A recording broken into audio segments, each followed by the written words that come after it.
দুনিয়া তো ধোকা, দুনিয়া ধোকা। এই সৌন্দর্যময় চেহারা নারী 30 বছরের ব্যবধানে উনি বুড়ি, আর কেউ ফিররা এদিকে ফিরা সেফও হালায় না। আজ যেই যুবতী, যেই বেহায়া নারী, বেপর্দা মহিলা বাজারে বাজারে ঘুরতো, যৌবন, আরে সেটা তার সম্পদ না, তারটা হইলে তো নিজের হইলে তো সে কখনোই বুড়া হইতো না। আল্লাহ তাআলা বলছে, আমি যখন যৌবন শেষ করে দিলাম তো এখন আর কোন পুরুষ তার দিকে ফিররা থুতুও বালায় না। দুনিয়া এক অবস্থায় থাকে না, এক হালাতে থাকে না বাপ। এজন্য ছেলেদেরকেও বলি, বাপ জিন্দেগি সুন্দর করো। তোমার এই হাসি থাকবে না, তোমার এই সুস্থ সুন্দর সুঠাম দেহ থাকবে না। আন্তরিকতা নিয়ে শুনলে, নিজের ভিতরে নেক মানসিকতা যদি থাকে, গ্রহণ করার মানসিকতা, আর অল্প কথা তো ফায়দা হয়। আর গ্রহণ করার মানসিকতা না থাকলেও 50 বছর শুনলেও গুনার অভ্যাস ছুটে না। দেখেন না 70 বছরের বুড়া মানুষ চা দোকানে টেলিভিশন দেখে, তাহলে এত বড় বুড়ো মানুষ, মুরব্বী, উনি এখনো যদি বিড়ি খায়, সিগারেট খায়, এখনো যদি চা দোকানে টেলিভিশন দেখে, তো ওনার এই মন্দ অভ্যাস, বদ অভ্যাস কত বছর পরে ছুটবে? উনি আরো কয়শো বছর বাঁচলে গিয়া বুঝবে এটা গুনাহ। আর ওনার আর মেয়াদ আছে কি? এই জন্য বললাম, আপনি খবর নিলে দেখবেন 30 বছর মসজিদে আসা যাওয়া করে ঠিকই, কিন্তু যথাযথ আন্তরিকতা, দিলের মধ্যে আখেরাতের কোনো মানসিকতাই নাই, নিজেকে বদলানোর অনুভূতিই নাই, ফিকিরে নাই। সোজা কথা, পরকাল বলতে কিছু, এখন যা আছি তাই। এখন সুখে থাকলে সুখী দুনিয়া, এখন দুঃখে থাকলে দুঃখী। জিফুত যদি ঠিকমতো খানা খাদ্য খাওয়ায় খুশি, ঠিকমতো খানা খাদ্য নাই দুঃখী। এই মানে দুনিয়া পেলে খুশি, দুনিয়া না পেলে দুঃখী। লাভ লোকসান, আয় ব্যয়, হিসাব কিতাব, সুখ আনন্দ, দুঃখ বেদনা, হাসি কান্না, আবেগ অনুভূতি, সবটাই শুধুই দুনিয়াকে কেন্দ্র। এখানে কি পেলাম? এখন কি পেলাম? এখন কি পেলাম? ইনহিয়া ইল্লা হায়াতুনা দুনিয়া নামুতু ওয়া নাহইয়া।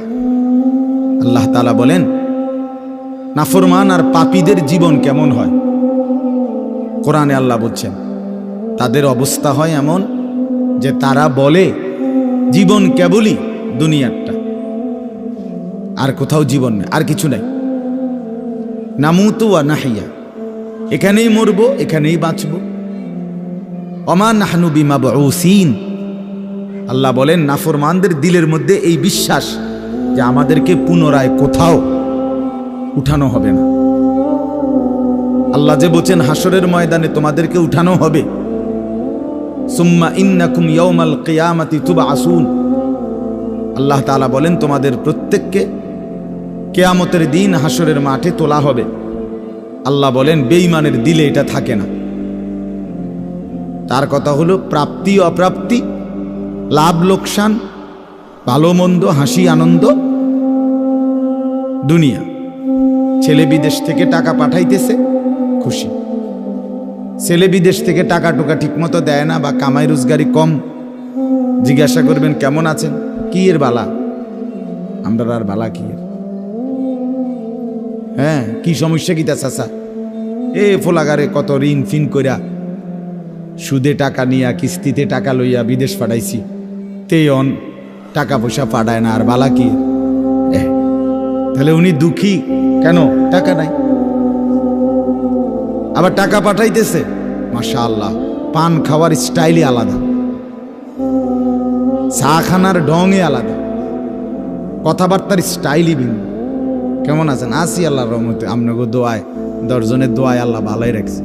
কেমনে ভালো?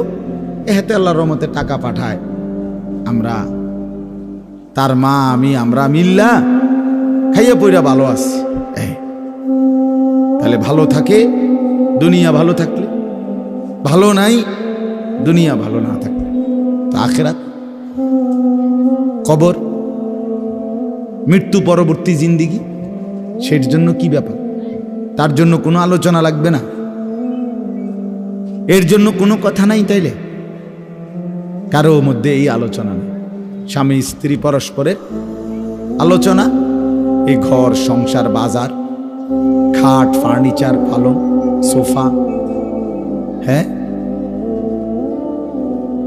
আসবাবপত্র গহনা অলংকার, এই নিয়েই পেরেশান, এই নিয়ে জিন্দিগি এর মধ্যেই আবদ্ধ। তো আখিরাত তাহলে কার জন্য? পরকাল কার জন্য? আমরা মুসলমান, আমরাই যদি পরকাল না চিনি, না বুঝি, আমাদের উচ্চারণে, আমাদের অনুভূতিতে, আমাদের আচরণে, আমাদের কথাবার্তা উঠা বসার মধ্যেই যদি পরকালের কোনো নমুনা দেখা না যায়, তো হিন্দু বৌদ্ধদের মধ্যেই দেখা যাবে। কথা উত্তর দেন। কবর, হাসর, আখেরাতের চিহ্ন ভেসে ওঠার কথা চালচলনে মুসলমানদের মধ্যে না কাফেরদের মধ্যে? মুসলমানদের মধ্যে। কথা তো ছিলই। আল্লাহর প্রিয় বান্দারা, অসংখ্য আল্লাহর নেক বান্দাদের জীবনে আছে, রাত্রিতে ঘুমাইতেন না। জিজ্ঞেস করতে, কেন ঘুমান? বলছে জাহান্নামের ভয় ঘুমাতে দেয় না, কবরের ভয় ঘুমাইতে দেয়।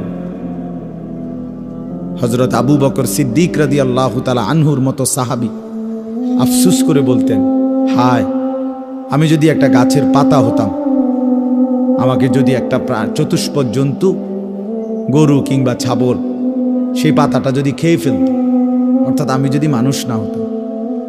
অথচ কি পরিমাণ আমলের অধিকারী ছিল। হযরত ওমর রাদিয়াল্লাহু তাআলা আনহুর চেহারা, কপালের দুই পাশ থেকে লম্বা অঝরে কান্নার কারণে দাগ পড়ে গেছিল।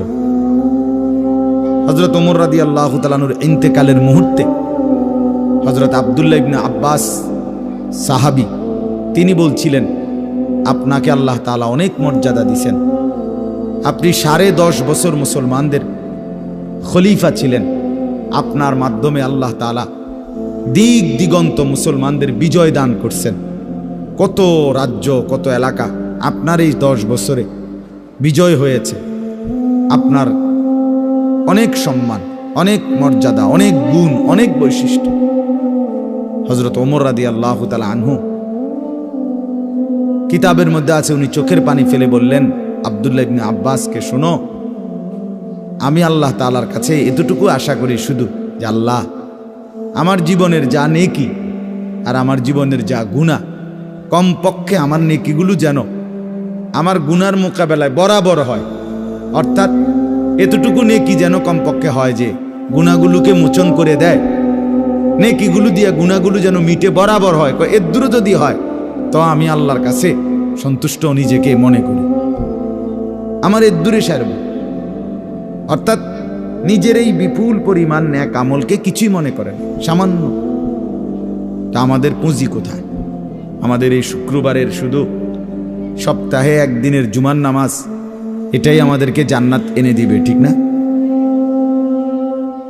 হ্যাঁ, মাঝে মধ্যে গরিব দুঃখীকে 2 টাকা 5 টাকা দিলে এতে আমাদের বেহেশত চলে আসবে, ঠিক না? তো বলেন। এজন্য বললাম, আমরা প্রত্যেকে আন্তরিকতা নিয়ে, ভেতরে যারা মনোযোগ দিয়ে শুনেন, দেখবেন আমার আপনার ভেতরে যদি অনুভূতি তৈরি হয়, ভাবনা তৈরি হয়, ফিকির আসে, লাভ। সবাই একসাথে হবে না, সবাই একসাথে বদলায় না, সবাই একসাথে পরিবর্তন হয় না, কারো কপালে পরিবর্তন হয়ই না, বদনসিব। কারো সময়ের ব্যবধান হয়। আমাদের প্রিয় নবী সাল্লাল্লাহু আলাইহি সাল্লামের কাছে যারা সাহাবী হয়েছেন, কালেমা পড়ছেন, তারা প্রত্যেকেই প্রথম দিনেই তো সবাই কালেমা পড়ছেন, ঠিক না? বুঝেন নাই কথা? যতজন সাহাবী হয়েছে নবীজির সবাই একদিনেই কালেমা পড়ে ফেলছে নাকি?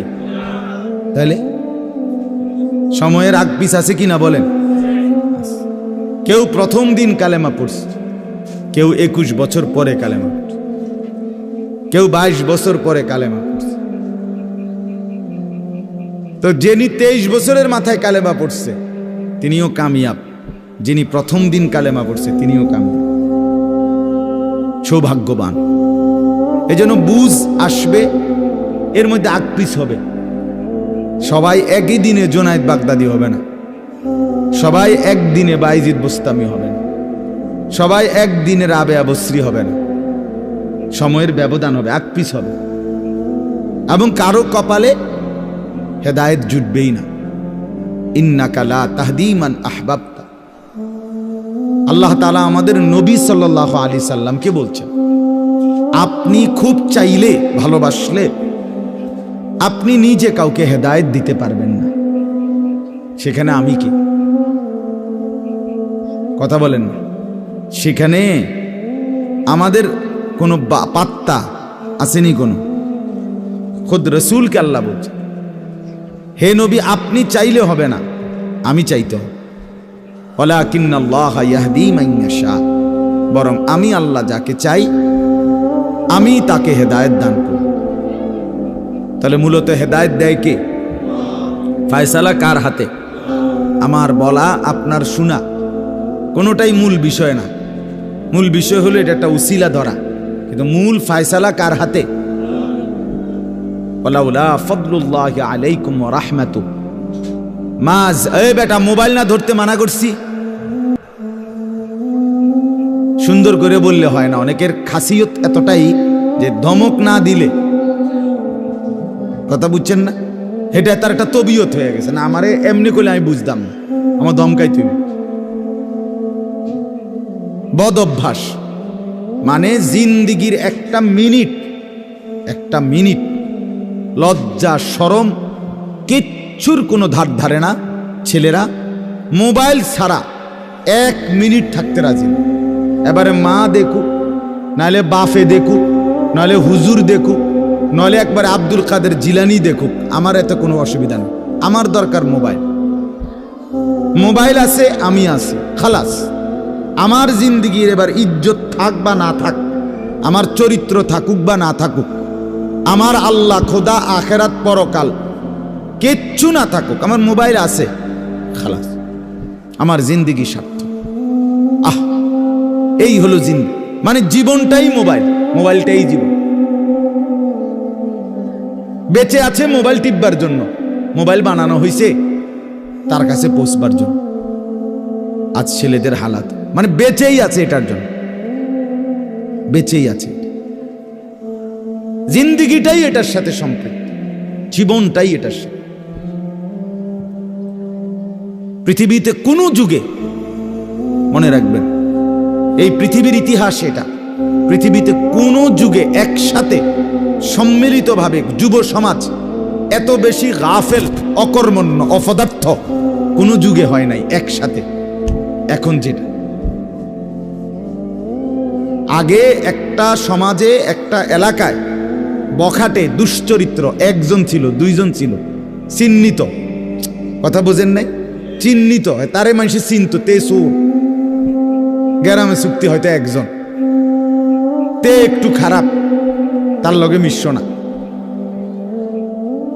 কিন্তু এখন ভদ্রঘরের ছেলে, স্বাভাবিক ঘর থেকে বের হইছে, মুসলমানের ছেলে, দিনের পর দিন, রাতের পর রাত এক ওয়াক্ত নামাজ পড়ে না। এতে মা বাবারও কোনো আফসুস নাই, এলাকাবাসীরও কোনো আফসুস নাই, পাড়া মহল্লার সর্দার মাতব্বর কারো কোনো আফসোস নেই, কারো মুখে এই নিয়ে কোনো আলোচনা নাই যে কি আমগো এলাকার যে ফুলাফাইন্ডি এগুলা যে কোনো নামাজই পড়ে না, আমগোর সামনে দুষ্টামি করে, হাঁটাহাঁটি করে, আমরা কি এটা বলতে পারি না? এই অনুভূতিটুকু পর্যন্ত লোপ পাইছে। আহ, এত দুর্ভাগ্য মুসলমানের ইতিহাসে আর কখনো হয় না। বেনামাজি আগেও ছিল, কথা বোঝেন নাই, বেনামাজি আগেও ছিল, এতটা গাফেল আগে ছিল। মা বাপ এত অসচেতন আগে ছিল। আমার মনে আছে আমরা প্রাইমারি স্কুলে হিন্দু স্যার জমের মতো ভয় পাইতাম, হিন্দু মাস্টার, কিন্তু ভীষণ ভয় করতাম। স্যারে দেখলে মাইরা লেবে, এতটা ছিল একটা সময়। কত আজ থেকে 500 বছর আগে, ঠিক না? আমার বয়স ধরেন 500 বছর, আমি আদি যুগের মানুষ, এরম নি তো। আমার বয়স 42 বছর রানিং, শুরু হয়েছে 41 শেষ হয়েছে, তাহলে 30 বছর আগের কথা। আমার পড়ালেখার প্রাইমারি ছোটবেলার জীবন 30 বছর আগের কথা না।